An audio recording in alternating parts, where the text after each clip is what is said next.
دی ہے مال خرچ کرنے کی۔ مثل الذین ينفقون اموالهم فی سبیل اللہ کمثل حبۃ انبتت سبع سنابل فی کل سنبلۃ مئۃ حبۃ واللہ یضاعف لمن یشاء واللہ واسع علیم۔ یہاں ہے سنابل، اور یوسف علیہ السلام کے قصے میں ہے انی ارا سبع سنبلات خضر و اخری یابسات۔ تو وہاں چونکہ صرف ہیں ہی 7 جمع قلت، یہ سنبلات جمع قلت ہے، اور ادھر کوئی حد کوئی نہیں، تو سنابل جمع منتہی الجموع ہے، جمع کثرت ہے، جو آخر تک کوئی حد ہی نہیں۔ تو میرا اللہ قرآن میں 82 دفعہ خرچ کرنے کی ترغیب آئی ہے، 82 دفعہ۔ اللہ تعالیٰ کو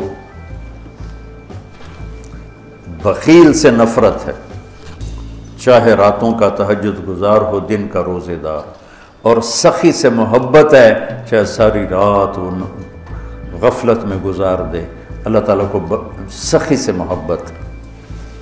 بخیل سے اللہ دوستی لگاتا نہیں، اور سخی سے اللہ دوستی توڑتا نہیں۔ اور سخاوت کا تعلق پیسے سے نہیں، دل سے ہے، دل کی کیفیت ہوتی ہے۔ سخاوت پیسے سے نہیں ہوتی، سخاوت دل سے ہوتی ہے۔ وہ غریب کے اندر بھی سخاوت ہو سکتی، مالدار کے اندر، اور غریب بھی بخیل ہو سکتا ہے، مالدار بھی بخیل ہو سکتا ہے۔ اور اللہ کو سخی پسند ہے اور بخیل سے نفرت ہے۔ شیطان ایک دفعہ کسی کو ملا، تو اس نے بنی اسرائیل کے کسی عابد کو ملا، اس سے انہوں نے پوچھا تجھے کون لوگ پسند ہیں؟ کہ ایک جو شراب پیتا ہو مجھے بڑا اچھا لگتا ہے، ایک بہت زیادہ غصے والا ہو مجھے بڑا اچھا لگتا ہے، اور ایک بخیل ہو کنجوس تو مجھے بڑا اچھا لگتا ہے۔ اور کہنے لگا اگلی بتاؤں، اگر کوئی بدبخت تینوں ایک ہی جگہ جمع ہو جائیں، بخیل بھی ہو، غصے والا بھی ہو، نشے والا بھی ہو، پھر وہ پیر ہوتا ہے، میں مرید ہوتا ہوں۔ جی پیر صاحب، ایسے دنیا بھری پڑی ہے اس سے۔ تو میرا اللہ ترغیب دیتا ہے مال لگاؤ۔ آپ نے فرمایا اللہ الاجود الاجود وانا اجود ولد آدم، سب سے بڑے سخی تو اللہ ہیں، اور اللہ کے بعد سب سے بڑا سخی اللہ نے مجھے بنایا ہے۔ اہل البیت کی سخاوت کو کوئی نہیں پہنچ سکتا۔ ایک دفعہ مدینہ میں 2 نوجوانوں میں بحث چھڑی، بنو امیہ سخی ہیں یا اہل بیت سخی ہیں؟ تو جو بنو امیہ کا طرفدار تھا اس نے کہا بنو امیہ زیادہ سخی، جو اہل بیت کا طرفدار تھا اس نے کہا اہل بیت زیادہ سخی۔ کہا چلو امتحان لیتے ہیں۔ تو جو بنو امیہ کا تھا وہ گیا بنو امیہ کے مالداروں کے پاس کہ میں مصیبت میں پھنس گیا ہوں، تو مجھے کچھ مدد چاہیے۔ تو ایک نے 10,000 دیے، پھر دوسرے کے پاس گیا، اس نے 10,000 دیے، تیسرے کے پاس، چوتھا 5 6 7 8 9 10 آدمیوں سے 1 لاکھ لے کر آیا۔ یہ گیا عبداللہ بن جعفر کے پاس، ضرورت مندوں کو چاہیے، انہوں نے 1 لاکھ دے دیا۔ پھر گیا حضرت حسن کے پاس، کہا جی میں محتاج ضرورت مند، انہوں نے 1 لاکھ دیا۔ پھر گیا امام حسین کے پاس، انہوں نے 1 لاکھ دے دیا۔ جب وہ کٹھے ہوئے انہوں نے کہا کتنا لے آندہ؟ کہ 1 لاکھ، کہ میں 3 لاکھ لے آندہ۔ انہوں نے کہا بھائی واقعی اہل بیت کی سخاوت کو کوئی نہیں پہنچ سکتا، چلو واپس کرتے ہیں۔ تو بنو امیہ کا جو حامی تھا وہ گیا، حضور ہم تو خالی ویسے ہی کر رہے تھے، ضرورت نہیں تھی، یہ برائے مہربان۔ ان کا ٹھیک رکھ دو، دوسرا ٹھیک ہے رکھ دو، تیسرا، چوتھا، 5واں، 6واں، 7واں، 8واں، 9واں، 10 ٹھیک ہے بھائی رکھ دو، واپس کر دو۔ واپس ہو گیا۔ اب یہ گیا عبداللہ بن جعفر کے پاس، حضرت وہ ہم تو ویسے ہی امتحان لے رہے تھے، ہمیں تو ضرورت کوئی نہیں، آپ واپس لے لیں۔ امام حسن صاحب، امام حسین صاحب، انہوں نے فرمایا جب اہل بیت کے گھر سے کوئی چیز نکل جاتی ہے واپس نہیں آیا کرتا۔ سخی امام علی نقی رحمہ اللہ تعالی، یہ رہتے تھے سامرہ میں، سامرہ بغداد کے پاس ایک جگہ۔ تو ان کے پاس ایک شخص آیا کہ حضور میرے اوپر 30,000 دینار قرضہ ہے۔ کون ہو، کہاں سے آئے ہو، قرضہ ہے نہیں ہے؟ اچھا پہلے سنو، 30,000 دینار بنتا کتنا ہے؟ 60 کروڑ روپیہ، یہ کہو زبان سے۔ تو انہوں نے اپنے خادم سے پوچھا پڑھے ہیں کہ جی پڑھیں کا اٹھا کے دے دو، نہیں پوچھا، 60 کروڑ۔ یقین مانو اگر آپ اہل البیت کے قصے سخاوت کے پڑھو، آپ یقین نہیں آتا کہ 60 کروڑ روپیہ ایک سائل کو دے دیا۔ ایک دفعہ سامرا سے باہر کسی گاؤں میں گئے ہوئے تھے ملاقات کے لیے، تو ایک آدمی ان کو ڈھونڈتے ڈھونڈتے کوفے سے چلا وہاں پہنچ گیا، کہا حضرت 10,000 درہم کا مقروض ہوں اور کوفے سے چلا ہوں، یہاں تک پہنچا ہوں، کہیں سے کام نہیں بنا، آپ کے سوا میرا کوئی کام نہیں بنا سکتا۔ اچھا، ان دنوں ان کے پاس کچھ بھی نہیں تھا۔ فرمانے لگے بھائی میرے پاس تو کچھ ہے نہیں۔ کہا نہیں جی میں نے تو آپ سے ہی لینا ہے، جہاں سے بھی کر کے دو مجھے کر کے دو۔ تو کہنے لگے اچھا ٹھیک، نوکر سے کاغذ قلم لاؤ۔ کاغذ قلم لائے، اس پہ تحریر لکھی کہ میں نے اس صاحب کے 10,000 درہم دینے ہیں اور اپنے سائن کی علی نقی۔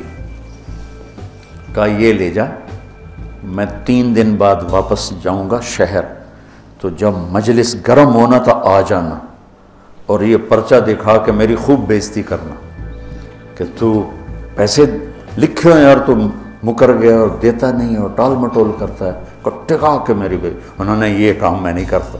کہا پھر پیسے نہیں ملیں گے، کرنا پڑے گا۔ ان کا چلو ٹھیک ہے جی، آپ کہتے ہیں تو میں کر دوں گا۔ تو 3 دن بعد یہ تشریف لے گئے سامرا۔ تو شام کے وقت لوگ جو شہر کے معزز تھے وہ، اور اس زمانہ تھا متوکل کا، تو متوکل کے درباریوں میں سے 2 وہاں آئے، تشریف لائے ہوئے تھے، بیٹھے ہوئے تھے۔ تو یہ بدو پہنچ گیا اور اس نے وہ تو آپ نے امام صاحب نے خود ہی کہہ دیا تھا تم نے اوپر چڑھائی کرنی، انہیں آتے ہی چڑھائی کر دی۔ اور وہ کہ بھائی ٹھیک ہے یار میں تیرے دینے ہیں پر ابھی میرے پاس ہے نہیں، میں دے دوں گا۔ نہیں اب پہلے اتنی دیر کر دی ہے، ایسے جھوٹے وعدے کرتے ہیں آپ کیسے کرتے ہیں آپ؟ وہ آگے منتیں کر رہے ہیں اور سارے مجمع کا رنگ فق ہو رہا ہے۔ تو کہا اچھا بھائی مجھے 3 دن کی مہلت دے دے، میں تیرا سارا قرضہ چکا دوں۔ کہا ٹھیک ہے، 3 دن کے بعد چوتھا نہیں ہونا چاہیے۔ کہا نہیں بالکل نہیں ہوگا۔ وہ جو متوکل کے درباری تھے نا، انہوں نے جا کے متوکل کو بتایا کہ امام صاحب کے ساتھ ہوا یہ قصہ۔ اچھا، انہوں نے فوراً خزانچی کو کہا کہ 30,000 درہم ابھی حضرت کے گھر پہنچا دو۔ وہ 30,000 درہم پہنچے اور اس کو بلوا لیا، ابھی لے جا۔ کہا جی میری تو 10,000 ضرورت ہے۔ نہیں ہمارے گھر سے جو چیز آتی ہے وہ آگے جانے کے لیے آتی ہے، لے جا۔ کہا حضرت میری ضرورت صرف 10,000 ہے، مجھے اوپر والے نہیں چاہیے۔ کہا تجھے چاہیے، پیسہ بھی ایسی چیز ہے کہ نہیں چاہیے، چل سارا لے جا۔ یہ سخاوت۔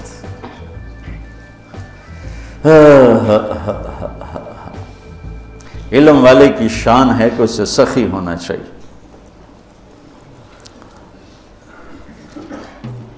حضرت عمر رضی اللہ عنہ کی دعا سنو، اللہم انی شدید فلینی وبخیل فسخنی۔ یہ تو توازن کہتے بخیل فسخنی، ورنہ ان حضرات کی سخاوت کو کون پہنچ سکتا ہے، لیکن یہ میں حضرت عمر کی دعا آپ کو بتا رہا ہوں۔ تو اللہ کو سخاوت پسند ہے۔ اس کے برعکس معاشرے کو تباہ کرنے والی چیز سود ہے۔ تو سود کو اللہ نے اتنا حرام قرار دیا کہ اعلان جنگ کر دیا۔ شرک بڑا گناہ ہے یا سود؟ جی شرک بڑا گناہ ہے، کیونکہ اللہ کہتا ہے ان اللہ لا یغفر ان یشرک بہ، میں شرک معاف نہیں کروں، باقی جس کو چاہوں معاف کر دوں۔ تو شرک کے خلاف تو نہیں کہتا اعلان جنگ ہے، سود کے خلاف کہتا ہے میرا اعلان جنگ ہے۔ سود شرک سے چھوٹا گناہ ہے لیکن اعلان جنگ ہے، اور صرف اپنا نہیں کہا، میں اور میرا رسول دونوں تمہارے خلاف اعلان جنگ کریں۔ کہ سود لوگوں کے چولہے بجھا دیتا ہے، اور سود حرص و ہوس پیدا کرتا ہے، انسانوں کو درندہ بنا دیتا ہے، اور معاشرہ تباہ و برباد ہو جاتا ہے اور پیسہ چند ہاتھوں میں سمٹ کے رہ جاتا ہے۔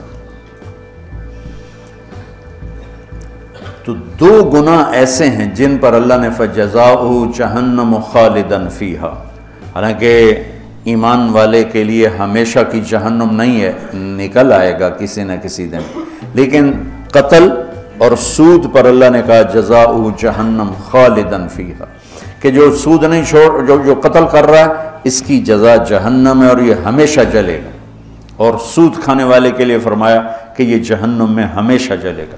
اور سب سے بدترین شکل آپ نے سود کھانے والوں کی دیکھی کہ جب آپ معراج میں گئے تو آپ نے دیکھا کچھ لوگ ہیں جن کے پیٹ ہیں جیسے بڑے بڑے گنبد، اس پیٹ کے اندر سانپ چل رہے ہیں جو ان کو اندر سے کاٹ رہے ہیں، اور ان کی چیخ و پکار ہے۔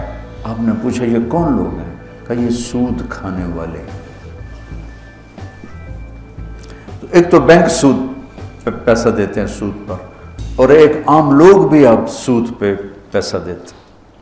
میں لکی مروت گیا تو مجھے ایک شکایت یہ بھی ملی کہ یہاں حد سے زیادہ لوگ سود پہ پیسہ دیتے ہیں، بغیر قرض حسنہ کوئی دیتا ہی نہیں ہے، جب بھی دیں گے سود پر دیں گے۔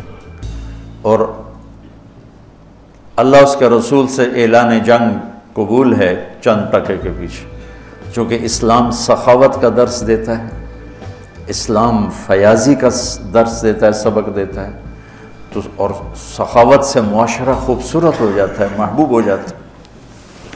ایک دفعہ عبداللہ بن جعفر اور حسنین کریمین علیہم السلام یہ مکہ سے مدینہ آ رہے تھے، راستے میں بھوک لگی تو ایک بابا اور بڑھیا کا خیمہ، تو کہنے لگے ہم ہاشمی لوگ ہیں، کچھ کھانے کو مل جائے گا؟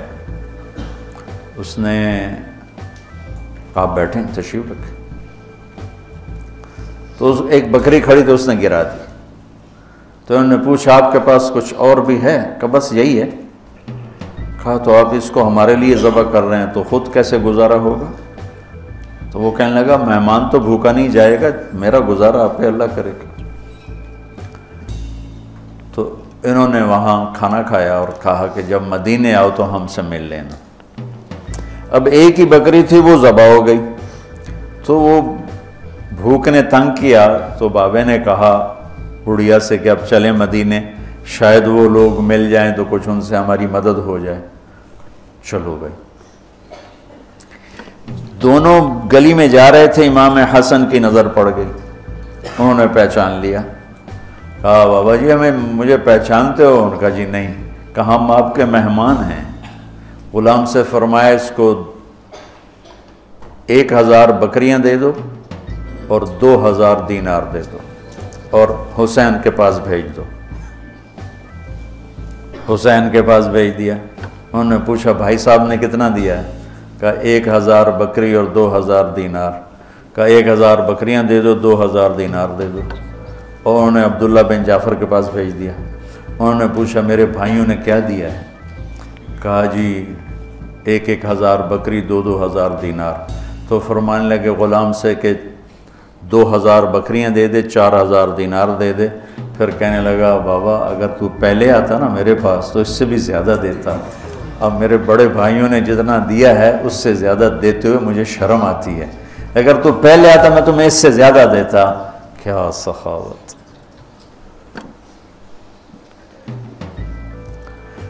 تو سود اس لیے اللہ نے حرام کیا کہ زندگی کی رونق کو چھین لیتا ہے اور انسان کو یہ درندہ بنا دیتا ہے، وحشی بنا دیتا ہے۔ شکر ہے مطلب اب ایک سود پہ لینا، پیسہ لینا، اس سے کاروبار کرنا، تو اگر کاروبار صحیح ہے تو سود دینے کا گناہ موجود ہے۔ بہرحال یہ مفتی صحیح بتائیں گے، میں مسئلہ تو نہیں بتاتا۔ اگر میں کپڑا کے کاروبار کر رہا ہوں، یہ کاروبار کی میری کمائی حلال ہوگی، سود دینا میرا حرام ہوگا، لیکن جو سود لے رہا ہے اس کا تو سارے کا سارا غلاظت اور گندگی ہے، تو نجاست ہے، تو اور جو اعلان جنگ ہے وہ بھی سود لینے والے کے خلاف اعلان جنگ ہے. تیار ہو جاتے لوگوں کے مجبوریوں سے فائدہ اٹھاتے ہو, ہمارا تمہارے خلاف اعلان جنگ ہے. اور اللہ تعالیٰ کو سخی پسند ہے, سخاوت پسند. تین آدمی اکٹھے ہوئے, چلو یار امتحان لیں, عبداللہ بن جعفر کا, عروبۃ الاوسی کا اور قیس بن سعد کا. تو وہ گیا عبداللہ بن جعفر کے پاس, کہا جی میں مسافر ہوں, کوئی میری مدد کر دیں. تو گھوڑے پہ سوار ہو رہے تھے تو پیچھے ہٹ گئے, کہنے لگے یہ گھوڑا بھی لے جائے, اس میں 4000 دینار ہیں, 20 چوکا 80, 8 کروڑ روپیہ بنتا ہے 4000 دینار, 8 کروڑ روپیہ کا یہ بھی لے جا, اور اس میں سب سے اعلیٰ چیز ہے وہ تلوار علی ہے, وہ تمہیں پوری دنیا سے زیادہ قیمتی چیز دے رہا ہوں, جا یہ لے جا.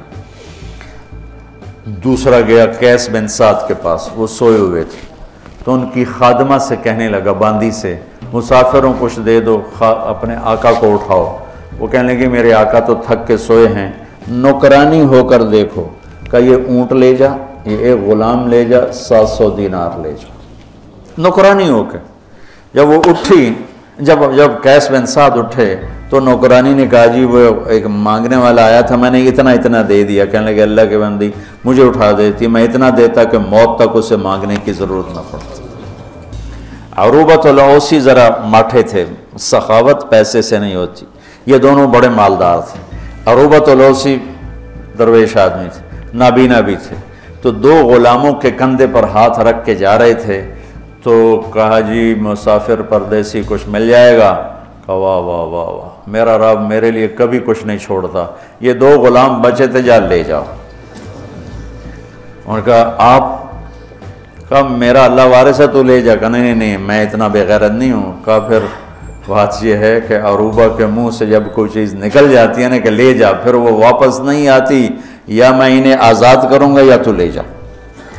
لے لیے, اور وہ دیواروں کو ٹٹولتے گھر واپس پہنچے.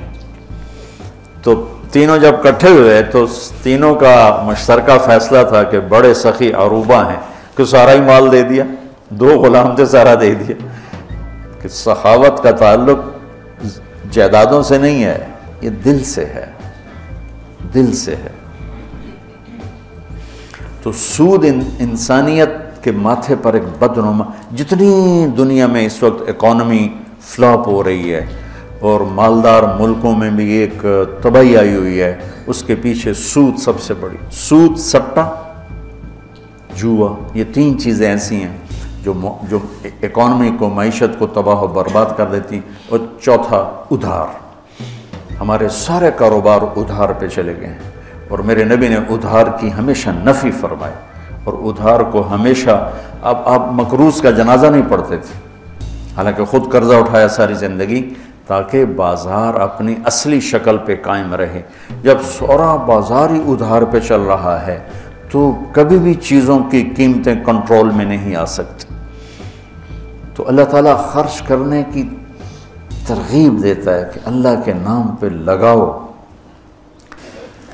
تو جس کو اللہ نے رزق دیا ہے, سخاوت اس رزق کا شکر ہے, سخاوت اس رزق کا شکر ہے. اللہ تعالیٰ کی بارگاہ میں, یعنی اللہ نے جنت الفردوس کو اپنے ہاتھوں سے بنایا, جنت الفردوس کو اپنے ہاتھوں سے بنایا. اس کا حسن, کائنات, باقی ساری جنت اس کے سامنے ماند ہے. اور جنت الفردوس والوں کو دن میں صبح و شام اللہ کا دیدار ہوگا, باقی جنتیوں کو جمعے, اور جنت الفردوس والوں کو صبح بھی شام. جب اللہ نے جنت الفردوس کو مکمل کیا تو کہا انتقی, بول. انہوں نے کہا قد افلح المؤمنون, ایمان والے کامیاب. اللہ کا وعزتی وجلالی لا یجاورنی فیہ بخیل, مجھے میری عزت اور جلال کی قسم بخیل آدمی تیرے اندر نہیں آ سکتا, نہ مرد نہ عورت.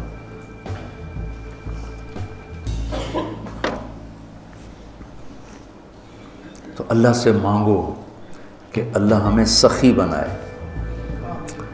اور جہاں تک آواز جا رہی, سود سے بچو، سود سے بچو، یہ زندگی کی رونق لے جاتا ہے، یہ کاروبار، یہ جتنی ہماری ٹیکسٹائل تباہ ہے یا بڑی بڑی انڈسٹری تباہ ہے، یہ کہتے تو ہیں نا حکومت کا قصور ہے، ان کے اپنا قصور کہ 99.9% اپنا لالچ، اپنا حرص، اپنا ہوس اور ہیرا پھیری اور چکر بازی اور اس سے بینکوں سے ساز باز، اس نے آ کر ہماری تجارت کو آ کر ڈبو دیا ہے۔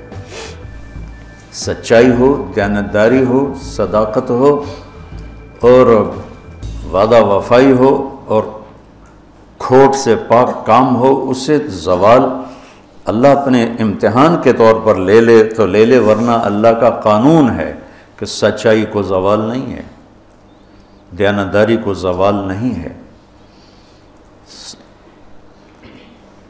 اس کو کافر کرے گا یا مومن کرے گا، دونوں کے لیے بلندی اور اونچائی ہے۔ تو آج 2-3 چیزیں ہو گئیں، باقی انشاءاللہ